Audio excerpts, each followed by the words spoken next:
Bonjour, je m'appelle Alice, je suis jeune reporter international et je viens du lycée français de Lisbonne au Portugal.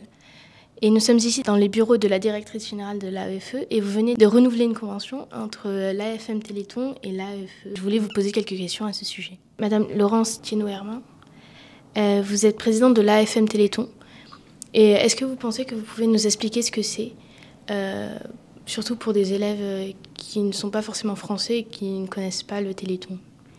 Et quelle est votre mission? Bonjour, merci de m'avoir posé cette question. Alors, ce qu'est l'AFM Téléthon et comment expliquer? Alors, l'AFM Téléthon, c'est d'abord une association de malades et de parents de malades. Donc, le conseil d'administration est uniquement composé de gens concernés par la maladie. Je suis moi-même une maman concernée par une maladie rare, puisque mon fils unique avait une maladie rare dont il est décédé.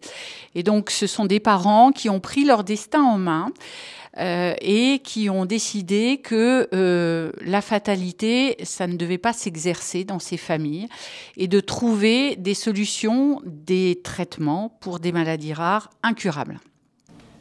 Est-ce que vous pouvez juste expliquer comment fonctionne le Téléthon? Alors le Téléthon, ça a lieu pendant 2 jours.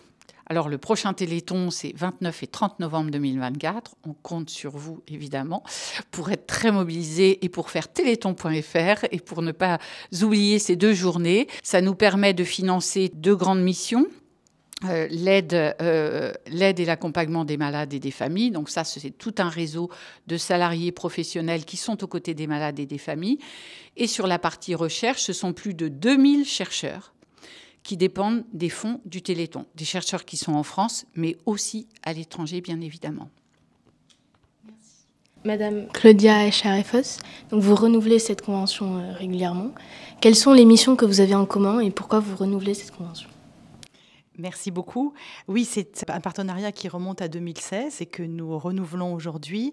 Je pense que c'est très important dans le réseau des établissements français à l'étranger de sensibiliser et de communiquer sur ce que fait l'AFM Téléthon. Alors à la fois pour faire savoir, et évidemment pour faire savoir, il faut aussi apporter une contribution à cet effort gigantesque et qui a besoin de l'aide de tous.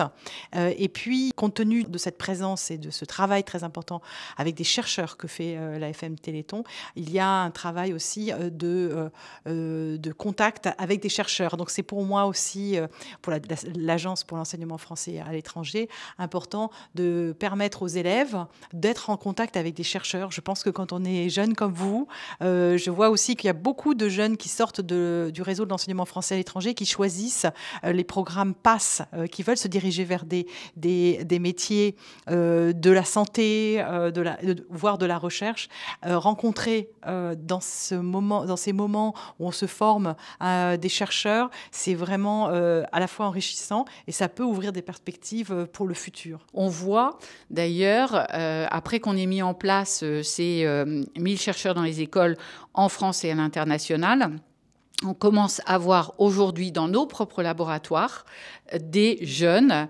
qui ont écouté ces chercheurs diffuser ces connaissances. Et il n'y a pas très longtemps, l'autre jour, dans un de nos laboratoires, qui est ISTEM, qui se trouve à Évry, il y avait un jeune chercheur, étranger d'ailleurs, qui avait participé à une présentation par nos scientifiques dans une école, je ne sais plus dans quel pays, dans un établissement secondaire. Et il est devenu chercheur et voilà, il est dans nos laboratoires maintenant. Donc c'est un peu ce cercle vertueux et cette diffusion très largement des connaissances et de l'excellence et de ce qui fait l'excellence scientifique. Et donc, Laurence Thienot-Hermin, pour finir, donc, le Téléthon est votre événement phare. Est-ce qu'il y a la possibilité de mobilisation au-delà de nos frontières? Oui, bien évidemment. Alors, je disais tout à l'heure, téléthon.fr, c'est évidemment un moyen partout dans le monde de pouvoir contribuer au Téléthon pendant ces 2 journées, même avant et même après d'ailleurs. Grâce notamment au partenariat avec l'AEFE, c'est aussi partout dans le monde qu'il y a des animations Téléthon pendant la période Téléthon ou un peu avant ou un peu après. Le Téléthon des Français à l'étranger, c'est cela, et c'est une déclinaison dans le cadre de notre partenariat avec l'AEFE. Il faut savoir que dans les quatre continents, et dans plus de 15 pays, dans une quinzaine de pays, il y a quelques dizaines de lieux où il y a des animations Téléthon au moment du Téléthon, au bénéfice du Téléthon.